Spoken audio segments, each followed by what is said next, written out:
E estamos aqui de novo.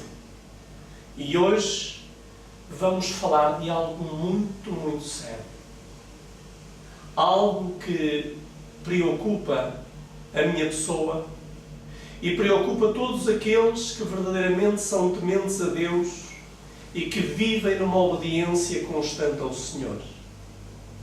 Nós hoje vamos falar a verdade sobre o Espiritismo. O que é que isto é?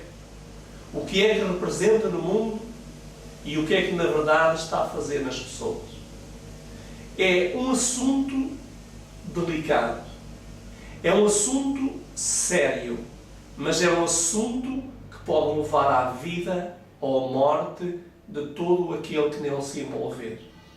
Por isso, iremos neste momento iniciar uma mensagem que lhe vai dar a possibilidade de verdadeiramente não vir a ser um dos enganados no mundo em que vivemos. Mas antes disso, se há um momento em que nós precisamos dobrar os joelhos, porque sabemos que quer Satanás, quer os seus anjos, suas hostes satânicas, estão opostos para perturbar, para criar problemas e para dificultar o facto, a fim de que ele não venha a ser desmascarado. Mas pelo sangue de Jesus Cristo, queremos que a nossa vida esteja coberta. A nossa que vamos falar, a sua que nos vai ouvir. Quer nos visualize pelo vídeo, quer pela internet, dobre connosco os seus joelhos e vamos então orar ao Senhor. Porque você sabe, enquanto nós estivermos de joelhos e nos mantivermos, estamos a fazer o maior ato que alguém pode fazer diante do Deus do Universo.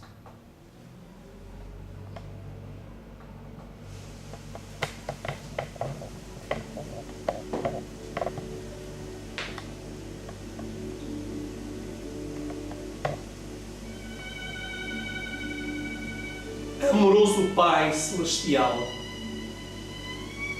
aceita, Senhor, mais uma vez a nossa gratidão por Tu seres o nosso Deus e por Jesus Cristo ser o nosso Redentor e o nosso Salvador. Amoroso Pai, obrigado, Senhor, porque nos deixastes este santo livro, as Sagradas Escrituras, a carta de Deus à humanidade. E queremos ao Senhor que através deste livro, ao ser aberto, as pessoas que nos estão a visualizar, que nos estão a ouvir, possam compreender o plano que Tu tens para a sua vida. Querido Deus, não permitas, Senhor, que sejamos enganados nestes últimos dias. Abre os nossos olhos e os nossos ouvidos para ouvir a Tua voz e ensina-nos a andar nos Teus caminhos. Abençoa cada um de nós, aqueles que estão aqui a participar da proclamação desta mensagem e também aqueles que nos estão a visualizar. Tem misericórdia de nós, ó Senhor. Ajuda-nos. Envia agora o Teu Santo Espírito. Esconde-nos detrás de Jesus Cristo para que seja Ele em nós a falar por nós. Que os lábios sejam nossos, mas que as palavras sejam Tuas. Santifica este lugar, repreende o devorador das nossas vidas e da vida daqueles que nos ouvem, em nome de Jesus. Amém.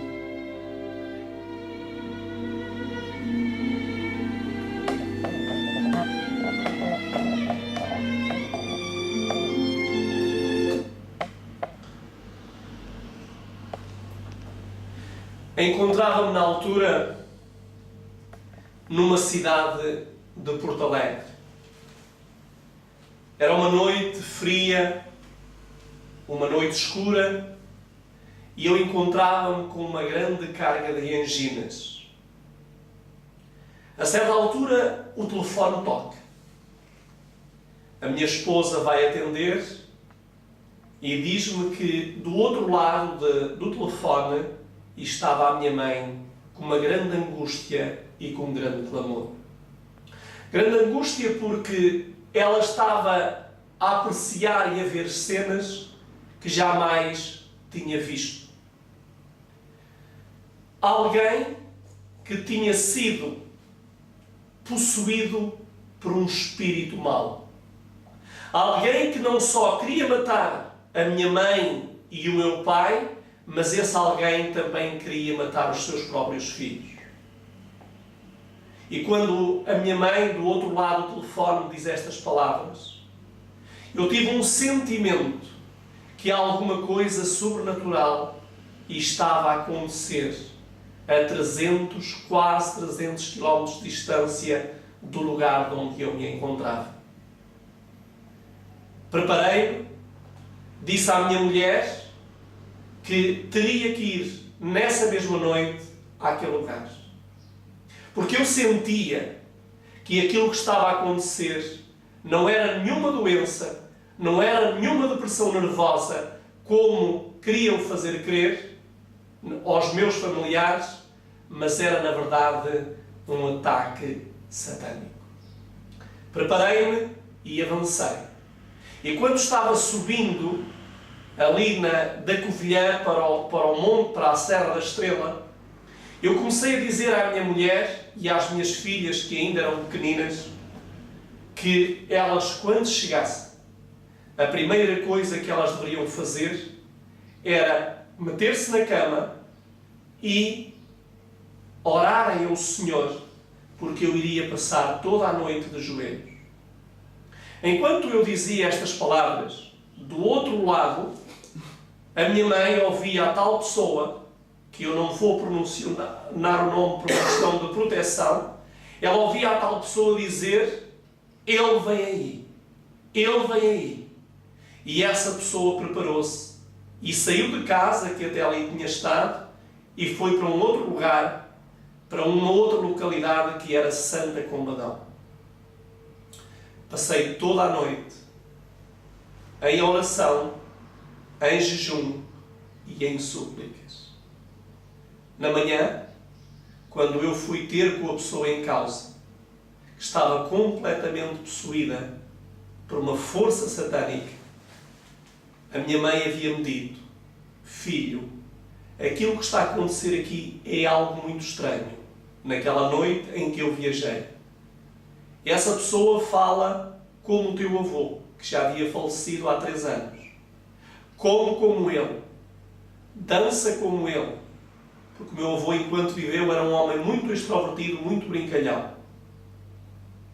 E essa pessoa quer matar todos nós.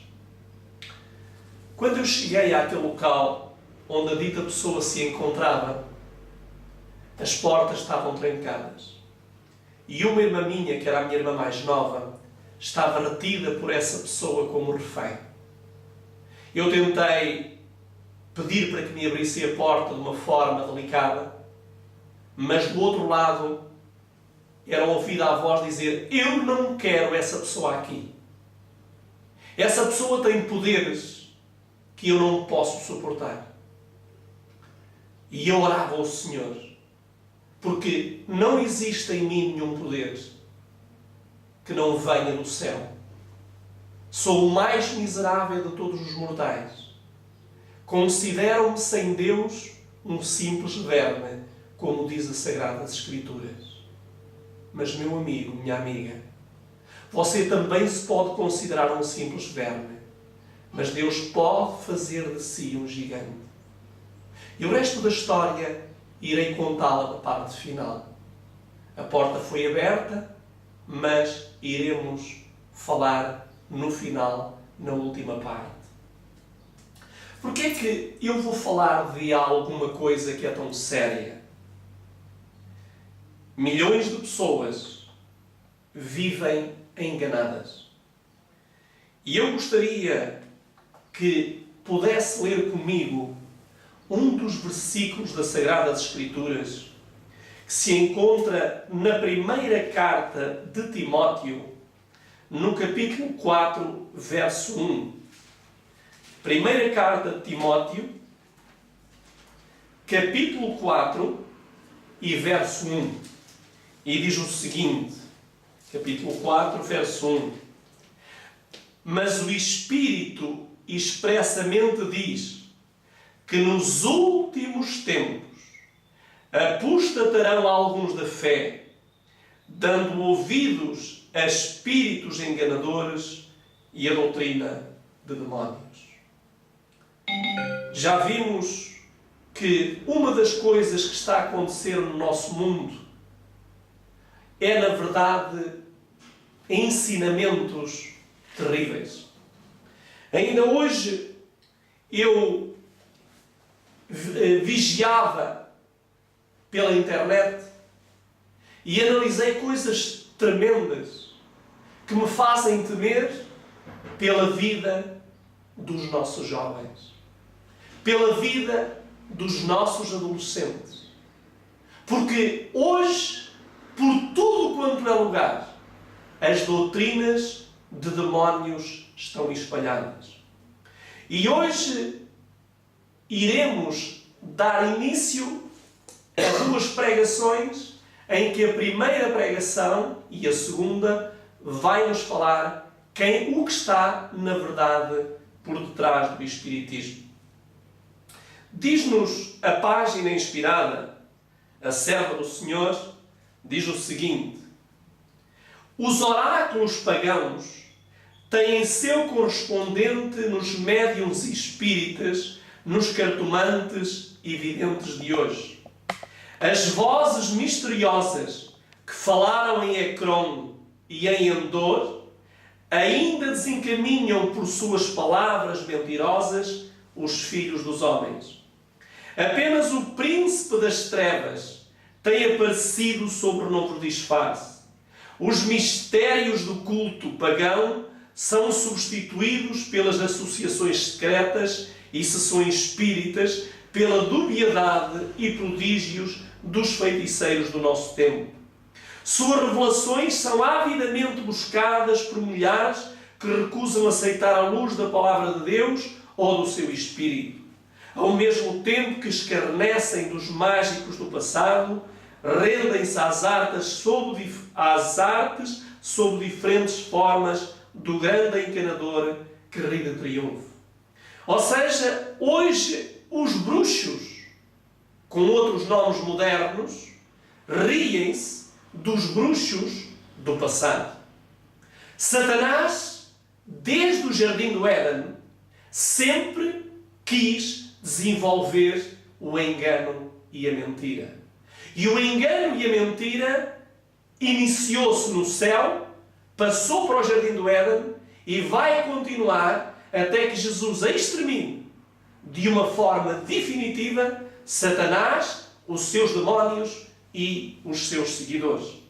Eu gostaria então que agora pudéssemos ver, porque aqui diz que as vozes misteriosas que falaram em Ecrom e Endor ainda falam hoje, só que de uma forma diferente.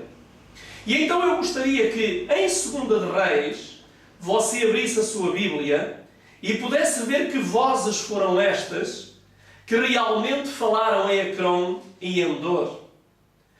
Porque a Bíblia diz-nos que essas mesmas vozes continuam a falar hoje, milhares de anos depois. Então vamos, 2 de Reis, capítulo 1, verso 2 e 3. 2 de Reis, verso 1, 2 e 3, diz o seguinte: E caiu Acasias pelas grades de um quarto alto que tinha em Samaria e adoeceu. E enviou mensageiros e disse-lhe: Ide e perguntai a Baal-zebub, Deus de Ecrom, se sararei desta doença. Este homem mostra-nos que Acasias havia caído pelas grades, encontrava-se muito mal, e agora o que é que acontece? Ele manda aos seus criados irem consultar Baal-zebub, que era o Deus de Ecrom. E então esse homem que estava terrivelmente doente acreditava que aquele Baal-zebub, ele podia lhe dizer se ele iria ser curado ou não. E os seus empregados, ou os seus criados, foram. Mas diz que enquanto eles vão, o mensageiro de Deus visita o profeta Elias. E o profeta Elias é visitado pelo mensageiro de Deus e diz-lhe estas palavras: levanta-te, sobe para te encontrares com os mensageiros do rei de Samaria. E disse-lhes: porventura não há Deus em Israel para irdes consultar a Baal-zebub, o Deus do Ecrón?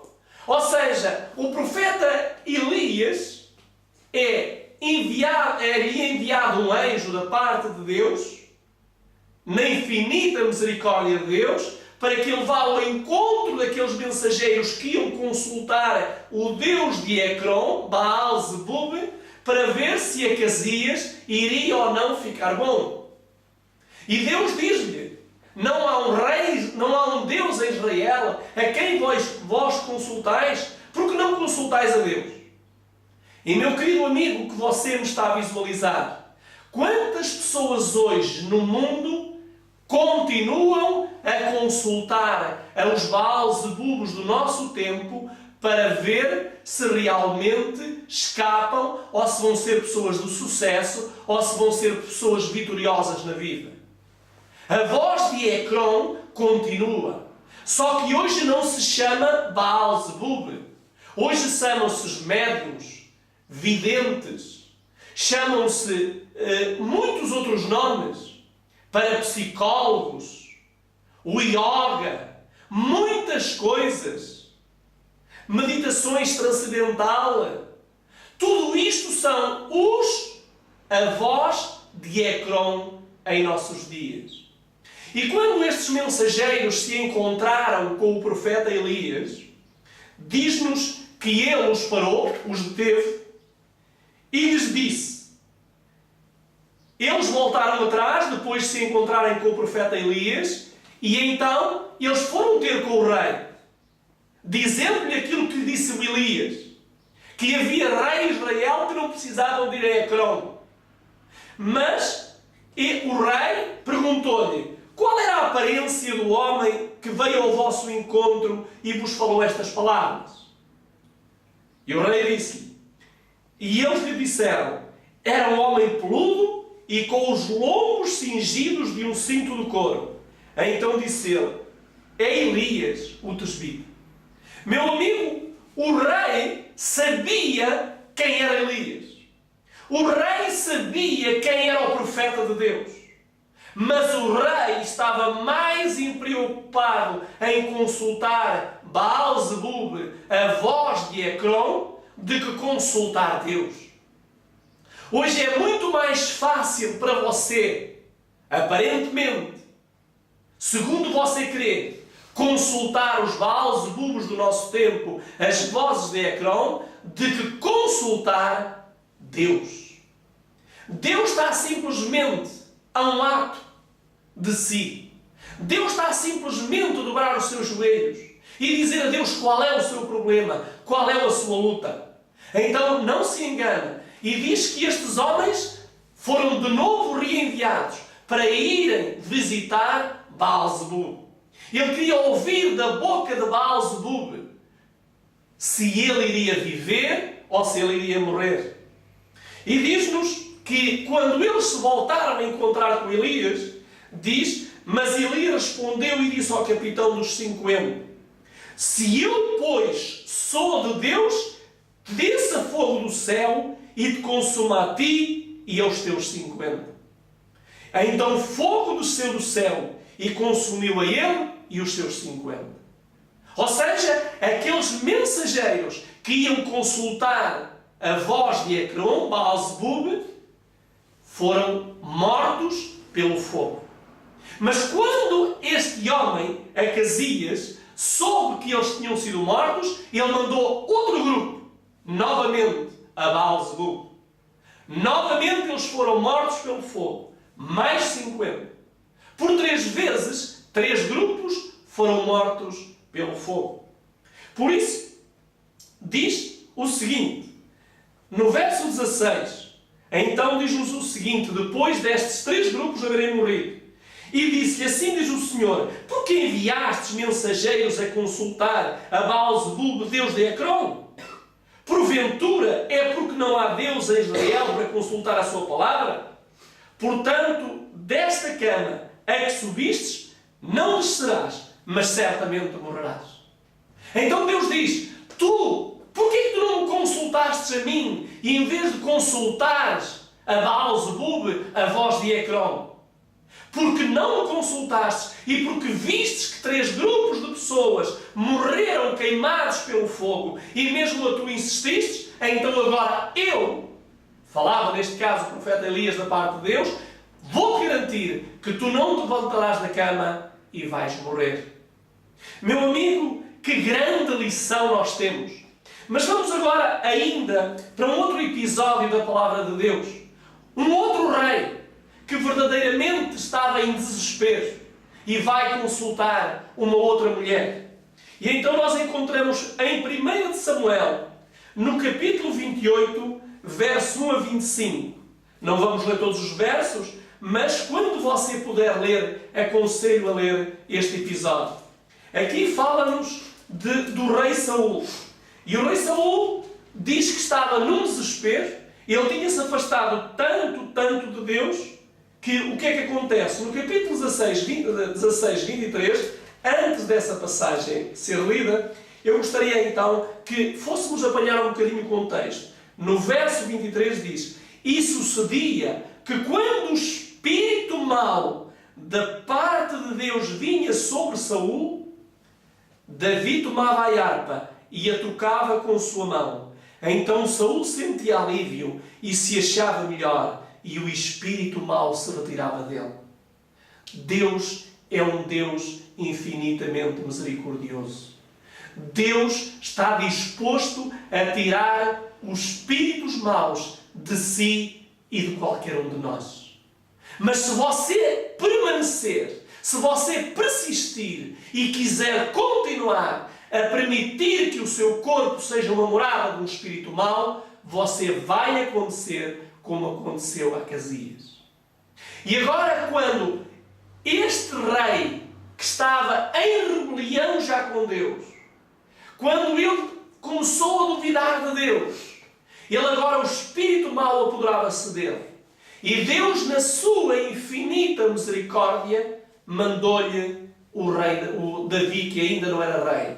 E então diz que Davi tocava uma harpa de uma forma maravilhosa. E diz que à medida que ele ia tocando aquelas melodias maravilhosas, diz que o espírito se retirava de Saul. Mas, meu querido amigo, o espírito retira-se e nunca mais volta se eu me agarrar a Deus e se criar condições na minha vida para que Ele nunca mais tenha em mim guarida.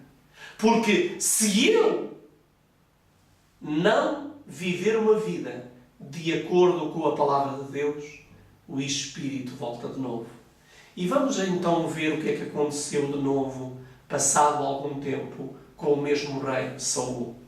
Diz que Samuel, que era o profeta do Senhor, já estava morto, já havia morrido. E diz então que o que é que fez Saul? Vamos ver. Diz o seguinte: então, e perguntou Saul ao Senhor. Porém o Senhor não lhe respondeu nem por sonhos, nem por urim, nem por profetas.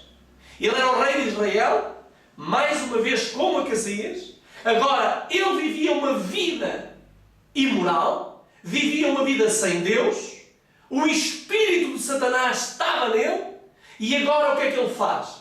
Como o espírito de Satanás estava nele e ele não criava condições nele para que ele se ausentasse, para que ele partisse, então este espírito deixou de impedir, levou a impedir-se que ele se comunicasse com Deus. E vamos então ver o que é que Saul vai pedir aos seus criados. Diz o seguinte: então disse Saul aos seus criados: buscai-me uma mulher que tenha o espírito de feiticeira, para que vá ela e consulte por ela. E os seus criados disseram: eis que em Endor há uma mulher que tem um espírito de adivinhar. Repare, a mesma tragédia que cometeu Acasias está a ser cometida também por Saul. E é cometida por todos aqueles que têm um problema e vão aos feiticeiros, aos bruxos, aos videntes, aos médios, aos psicólogos, sei lá, a toda essa gente. Consultam os horóscopos, consultam as cartas, consultam tudo. Tudo isso é um espírito satânico. Não só aqueles que o fazem, mas aqueles que a eles vão ficam apanhados por esse poder. E então é por causa dessa razão, da mesma maneira que o Senhor me inspirou a eu preparar esta mensagem para que você não seja enganado. Agora, você é livre de continuar a fazer. Você até pode dizer: sente-se bem, continue. Mas o seu fim é como Acasias. Diz que Acasias, o Senhor lhe disse através do profeta Elias: não te vais levantar da tua cama e vais morrer. E todo o prémio, todo o resultado final de quem consulta este tipo de pessoas é a morte. E eu agora gostaria então que você lesse comigo o seguinte. Diz assim: diz que ele consulta esta mulher, vai ter com esta mulher, diz que se disfarçou porque ele tinha mandado matar todos os médios, todos os videntes, todos os feiticeiros, só esta havia ficado. E agora diz que ele se disfarçou e então vai ter com aquela mulher. E diz: e Saul se disfarçou, vestiu outras roupas e foi com ele, foi ele com 2 homens. E de noite chegaram à mulher e disse: peço-te que me adivinhes pelo espírito de feiticeira e me faças subir a quem eu te disser. Repara, o outro, Acasias, pediu, vai lá perguntar se eu vou morrer ou não. Se eu me vou levantar da cama ou não. Porque ele estava terrivelmente mal. Agora, este rei Saul não lhe vai perguntar se ele vai viver ou não. Ele simplesmente vai lhe dizer que me faças subir quem eu quero. Note, que me faças subir quem eu quero. Então a mulher lhe disse: eis que tu sabes o que Saul fez, como tem destituído da terra os adivinhos e os encantadores, porque pôs-me armas um laço à minha vida para me fazeres morrer. A própria mulher, pensando que ele não era Saul, porque ele estava disfarçado de rei, ela diz: tu não sabes o que é que Saul fez a todos os adivinhos, todas as pessoas? Tu vais-me consultar para me apanhares em alguma armadilha? Mas, meu amigo, já era Deus que estava ali a mostrar a Saul que ele não deveria consultar aquela mulher, aquela feiticeira de Endor. Quantas vezes Deus nos manda advertências? Quantas vezes Deus nos envia alguém e nos diz: não vás, não faças, não prometas. Meu amigo, se você está à beira de consultar um médium, se você está à beira de consultar um vidente, se você está à beira de consultar um astrólogo, se você está à beira de consultar uma cartomante, Deus, neste preciso momento, pode estar a falar para si: não vá. E veja que o que é que aconteceu. Saul disse àquela mulher: eu quero que me faças subir. E agora note: então Saul lhe jurou pelo Senhor, dizendo: vive o Senhor, que nenhum mal te sobrevirá por isso. Ela ficou cheia de medo. E então ela faz-lhe uma pergunta. A mulher então lhe disse: a quem te farei subir? Note, não é descer. Porque existem terríveis coisas que são ensinadas, que se nós não estivermos com um espírito atento, com uma mente aberta à influência do Espírito Santo, nós não vamos compreender. Mas a minha interrogação é: para onde, segundo o catolicismo, segundo as religiões que acreditam na imortalidade, para onde é que vão as pessoas depois de morrer? É para cima ou é para baixo? É para cima, segundo eles creem. Mas diz que o profeta, neste caso o rei Saul, pede à mulher: faz-me subir. E quem é que ele queria que lhe fizesse subir? É Samuel. Samuel era o profeta.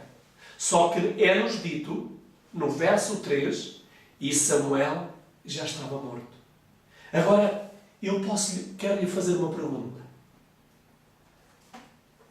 Se Samuel estava morto, estava no pó da terra, é possível ele sair da sepultura? Vamos imaginar se Samuel estava morto. Pelo facto de nós consultarmos alguém que tem poderes sobrenaturais, que são diabólicos, mas se nós consultarmos alguém que tenha poderes sobrenaturais, você crê que esse alguém que sobe da sepultura, que é o seu ente querido, acredita nisso? Bom, eu imagino, e não ponho em dúvida que você esteja a ser sincero e sincera que me está a ouvir. Você pode dizer assim: não, Manuel Fernandes, eu já vi com os meus olhos.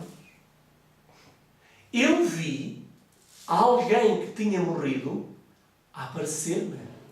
Eu vi com os meus olhos. Você não pode negar que eu vi. Além de ver, eu ouvi a voz dessa pessoa. E essa pessoa falou-me coisas que eram reais.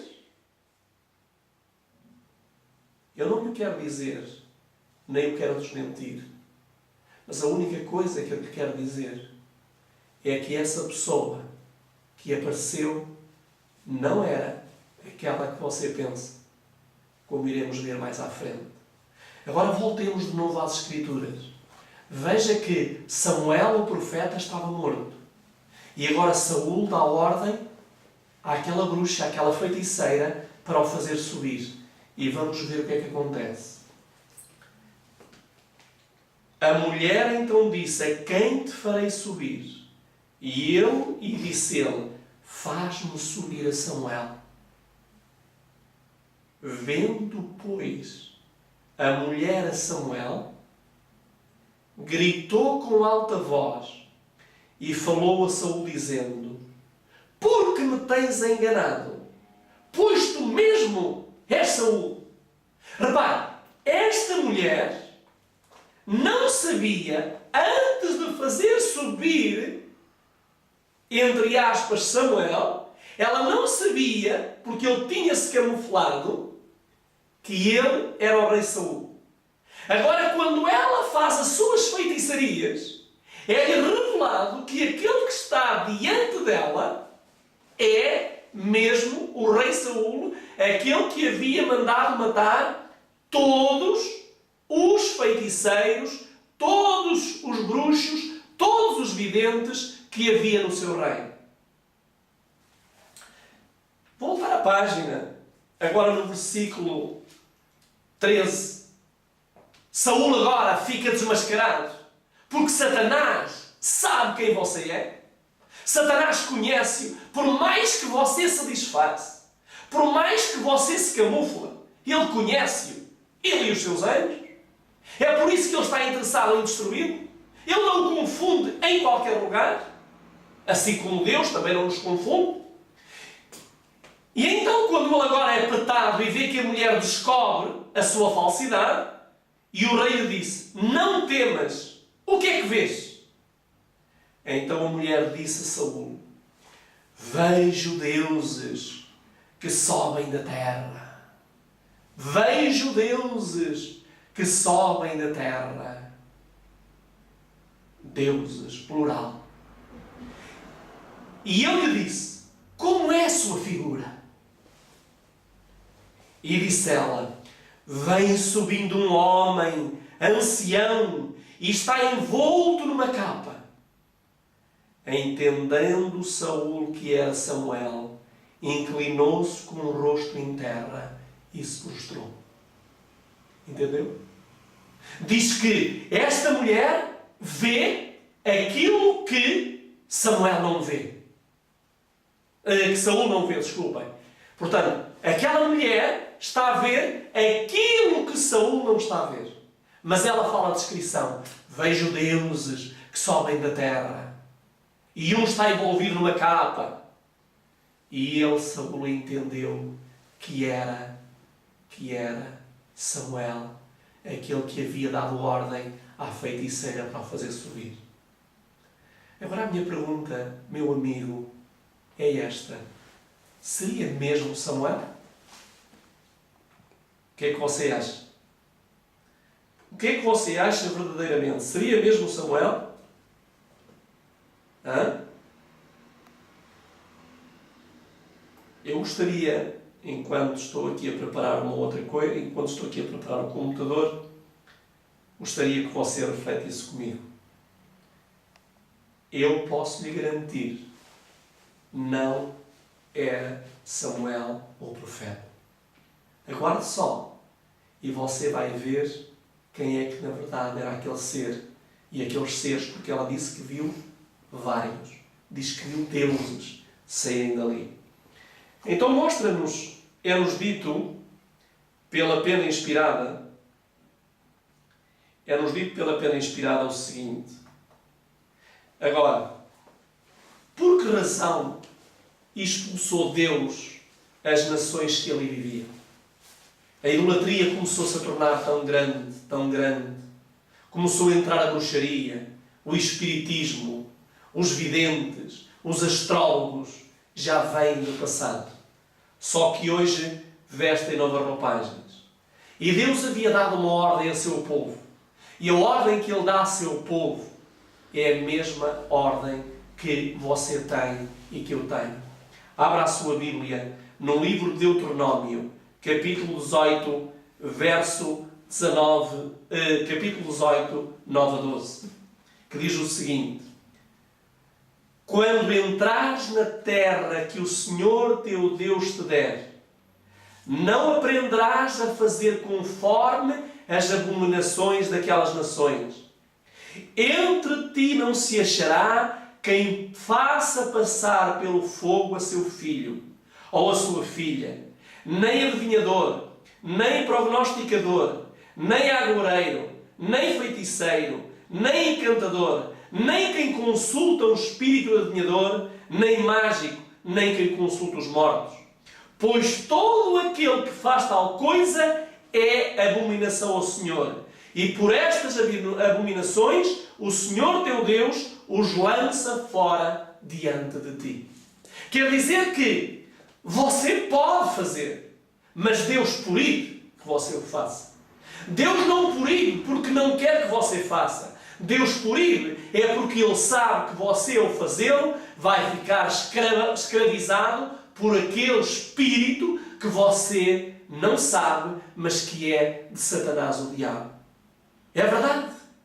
Hoje eu tenho ouvido aqui muitas vezes, há aqui uma rádio de Aveiro, que muitas vezes está ali um senhor que até falei francês, conhecido como o professor Bambo. E então esse professor Bambo diz: venha, todos os problemas que você tiver, dinheiro, familiares, qualquer problema, eu resolvo. E ele está, até por telefone, a resolver problemas. Eu pergunto, você crê nisso? E mesmo que esses problemas sejam resolvidos, eu garanto-lhe, esses problemas não são resolvidos por Deus.